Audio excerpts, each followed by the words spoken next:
지역 주민들의 민원을 가감없이 전달하는 도와줘요 CNB 시간입니다. 이번 시간에는 준공업 지역이 되면서 신음하고 있는 주민들의 이야기를 김현 기자가 심층 취재했습니다. 네, 저는 지금 광주 광산구 평동산단 옆에 있는 마을에 나와 있습니다. 이 평화로워 보이는 농촌 마을에 공장이 하나둘씩 들어서면서 주민들의 민원이 끊이지 않고 있다고 하는데요. 도와줘요 CNB, 오늘은 저와 함께 이 마을 주민들의 민원 사항 한번 알아보겠습니다. 자, 이곳은 지죽동으로 들어가는 입구입니다. 여기 보시면 지죽동 입구라고 여기 써져 있는데요. 그런데 이쪽을 보시면은 입구부터 공장이 지금 들어와 있습니다. 그리고 또 이쪽을 보시면은 쭉 이어서 공장이 들어와 있는 걸 확인하실 수 있습니다. 평동산단에 인접한 용동, 영천, 지죽, 송촌, 장록 이렇게 5개 마을은 소음과 악취, 일조권 침해와 같은 피해들로 신음하고 있습니다.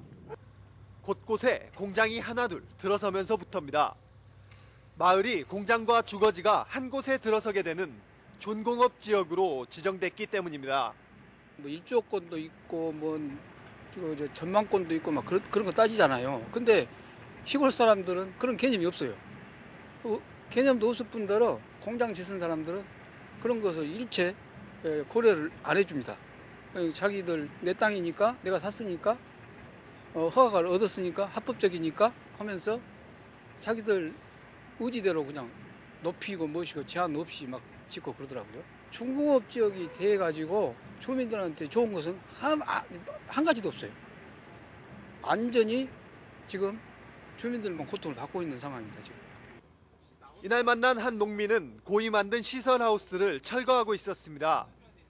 하우스 바로 옆에 공장이 들어서면서 그늘이 져 작물이 받는 햇빛이 절반 이상 줄어버렸기 때문입니다. 더 이상 농사가 어렵다고 판단한 겁니다. 자, 이곳은 친환경 가지를 재배하던 비닐하우스 농가입니다. 지금 이곳은 공장 때문에 일조권이 침해받아서 햇빛이 들지 않아서 철거 예정이라고 하는데요.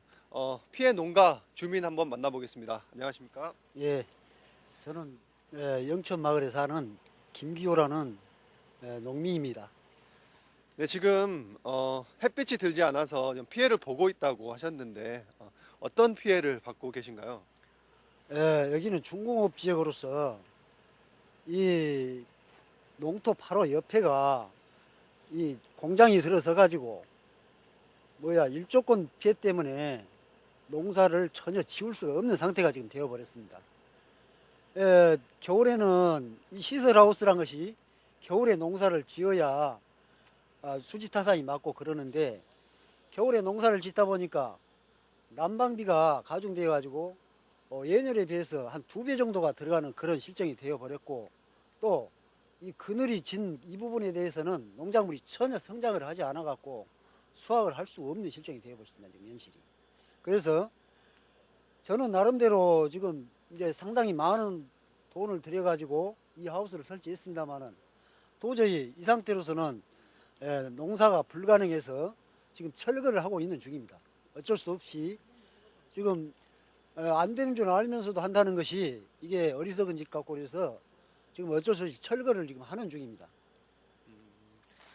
잘 키우던 이 비닐하우스를 철거한다는 게 쉬운 일은 아닐 것 같은데요. 그런데 마을에서 이렇게 피해를 보고 있는 농가가 여기뿐만이 아니라 여러 군데 있다고 들었는데 여기 마을 상황 좀 어떤가요?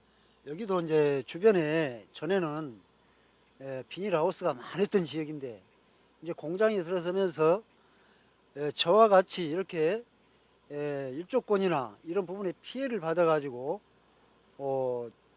그 시설하우스를 철거한 농가가 이 앞에도 상당히 많은 농가 수가 있었습니다. 지금은 이미 그 사람들은 다 철거를 해버려가지고 흔적만 남아있는 그런 실정이고 또 일부는 공장이 다 그 지역에 들어와 버린 지금 상태입니다. 사태의 발단은 18년 전으로 거슬러 올라갑니다. 1998년 평동산단 조성 당시 마을 대표들은 땅값이 오른다는 말만 믿고 중공업 지역으로 지정해달라고 광주시에 요청했습니다.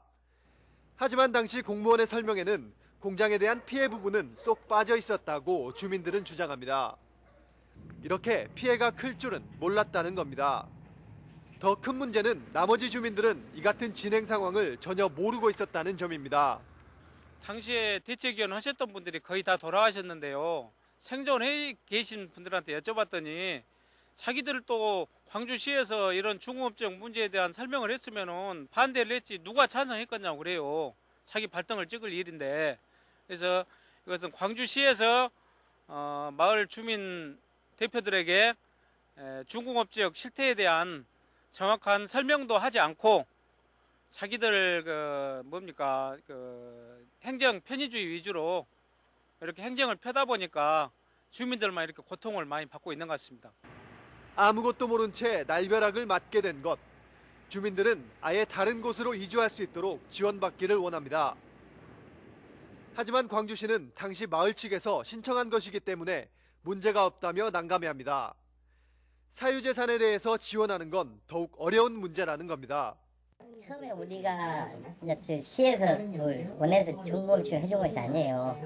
그 산단 주변에 있는 그 자기네 그 산단에 주택이 있고 뒤쪽이 아니까 다섯 개 마을은 그 사람들은 좀 녹지적이고 좀 이렇게 개발이 안 되지만 제한이 돼 있잖아요. 그래서 풀어주라고 민원을 넣은 걸로 과거에 해가지고 시작한 거예요. 이렇게 해주고 또 민원 해가지고 해줬는데 민원 해수청을 해서 시에서 해줬어요. 그러니까 지금 이것이 돈이 적게 드는 것도 아니고 개인 사유재산이잖아요. 우리 마음대로 할 수 있는 건 아니지 않습니까? 만약 막상 그 사람들 입장하고 듣지만 우리 시에서는 그걸 다 들어줄 수는 없잖아요. 사실은 이 개인 소유예요. 한 사람도 거의 안 되고 또 그걸 갖다가 적은 것도 아니고. 준공업 지역이라는 폭탄이 떨어진 뒤 평화롭던 농촌 마을은 이제 온데간데 없습니다. 신음하고 있는 농민들이 최소한 살아갈 수는 있도록 우리 지역사회에 관심과 노력이 필요하지 않을까요? CNB 뉴스 김현입니다.